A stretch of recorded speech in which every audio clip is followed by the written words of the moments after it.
नमस्कार, मी मनीषा. तुम्ही पाहत आहात एम न्यूज. मे महिन्याच्या कडक उन्हानं राज्य होरपळत असताना आता एक दिलासादायक बातमी समोर आली आहे. कारण यंदा मान्सून वेळेआधीच भारतात दाखल होणार असल्याचा अंदाज भारतीय हवामान विभागानं व्यक्त केलाय आणि त्यामुळे शेतकऱ्यांसह सर्वसामान्य नागरिकांच्या आशा पुन्हा पल्लवित झाल्यात. भारतीय हवामान विभागाच्या अंदाजानुसार यंदा नैऋत्य मान्सूनचे देशात आगमन नेहमीपेक्षा लवकर होण्याची शक्यता आहे.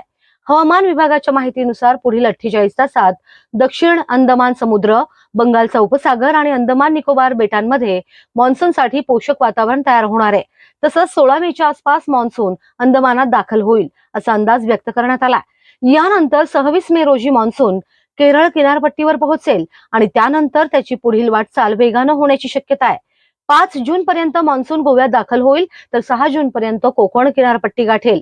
पुणे आणि अहिल्यानगर जिल्ह्यातही 7 जून पर्यंत मान्सून पोहोचण्याचा अंदाज हवामान विभागानं वर्तवलाय.